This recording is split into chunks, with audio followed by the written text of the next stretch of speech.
So there are a lot of good videos out there showing you how to put together specific builds.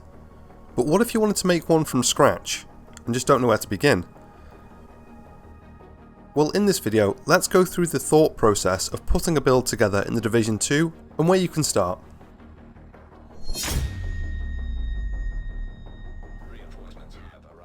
So the idea of this video is to go through the thought process of putting a build together step by step. This has mainly been put together for new players to the Division 2, but even if you're a veteran to the series, you might find a few things in here that'll help you out too. I want to lay out some pretty simple steps to help you start putting together builds of your own, because the Division 2 is a looter shooter, which means as well as the shooting mechanics, the game's also an RPG at heart, and understanding and playing around with the loot and all the different build possibilities and combinations is part of the fun. But of course this isn't for everyone, so if you just want a few easy to throw together builds, I will have a couple of videos coming out in the future, so keep an eye out for those. But if you want to experiment with different weapons, gear and skills, this is the video for you. Before we get into it, unless you're World Tier 5 in the base game, or level 40 in Warlords of New York, I wouldn't worry too much about putting together builds just yet, since you'll be discarding gear and weapons pretty fast as you level through the game. But that doesn't mean you shouldn't be keeping an eye on what you pick up, just to give you a few ideas of what you can do and what's possible when you hit endgame. The first and most important step is pretty simple. What kind of build do you want to make? It's worth thinking about how you play or how you want to play, or maybe you want to try something new. Looking at it from more of an RPG background and ignoring current metas, there are three main types of role you might play in a game like the Division 2. DPS, which is short for damage per second. These are your hard hitters with the big numbers. These players do the most damage but tend to have very little survivability. Tanks.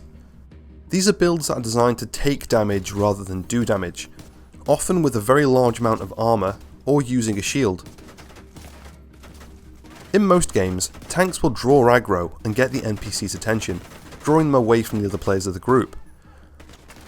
However, due to the lack of aggro mechanics in the Division 2, tanks currently work a little bit differently, usually using talents that buff the armour of themselves and their team, helping to make everybody that little bit more durable.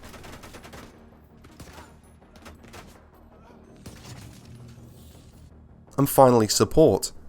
Support players can be anything from healers to crowd control, making life for the group a lot easier. And for anyone who's ever taken on harder content in any kind of online game, you'll know that support players are the real heroes of games like this. All of these playstyles can work as solo builds, but the majority tend to work best in a team combining different roles. You'll find most builds will fall into one of these categories, but can play completely differently.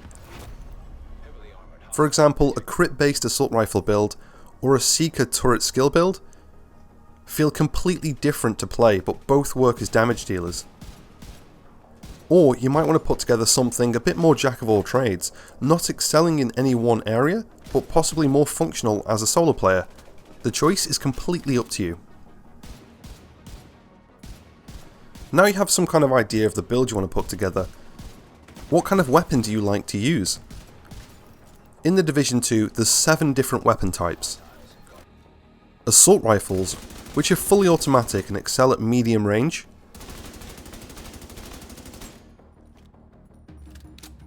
Rifles, these are a single shot weapon, which excel at medium to long range.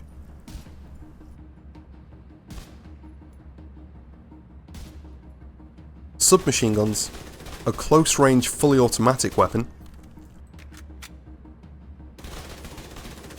Shotguns for a close range punch. Marksman rifles for long range encounters.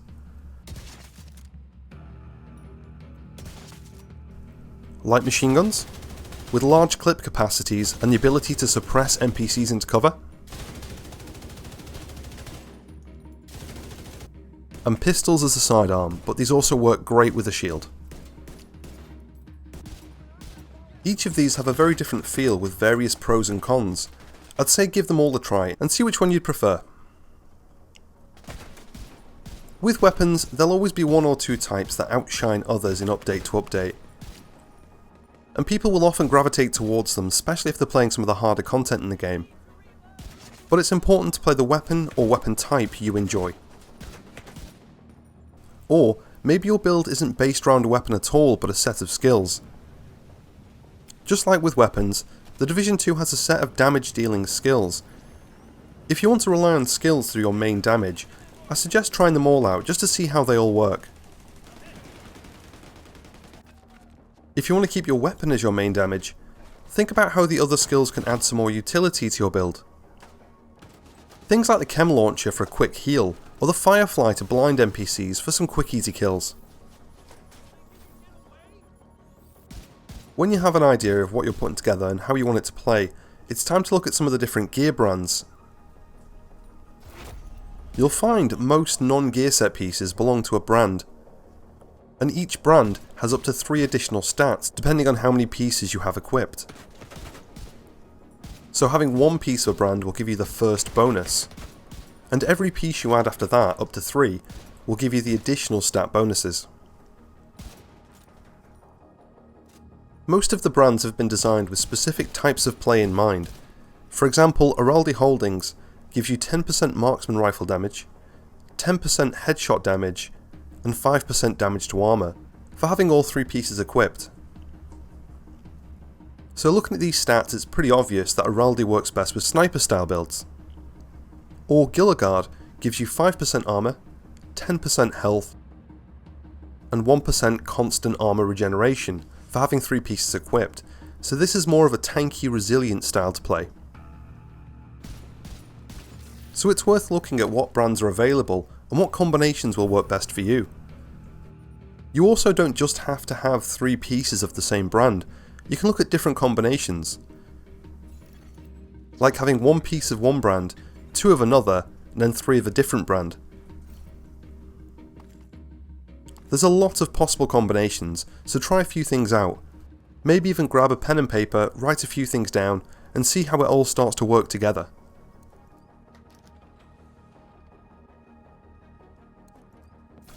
Next, it's time to start looking at talents on gear, and think about how they could work with your build. Talents in the Division 2 can be found on the chest and backpack, so each build will only have 2 talents. There's a pretty big range of talents, some passive, and some a little bit more active that require an action like headshot kills or using an armor kit to activate. Talents can really make or break a build, so make sure to take a look at them to see what's going to help you reach your build's goal. If you'd like to take a look at the current talents in the game, go to the recalibration station and go to the library tab. If you go to the chest or backpack tab, you'll be able to have a look through the talents and the descriptions, even if you haven't yet unlocked them. This should give you a bit of an idea of what to keep an eye out for as you're playing through the game.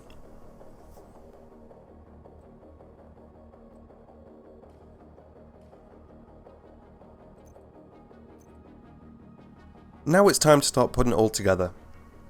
When looking for specific items, the Division 2 has a targeted loot system in place to help you find what you're looking for and show you where you can start farming for it. The targeted loot system can show you where there's increased drop chances for specific brands, gear slots, weapon types, and even gear mods. To see the targeted loot map overlay, open your world map and press the targeted loot prompt shown at the bottom of the screen. This is R on PC, or up on the D-pad for Xbox and PlayStation 4.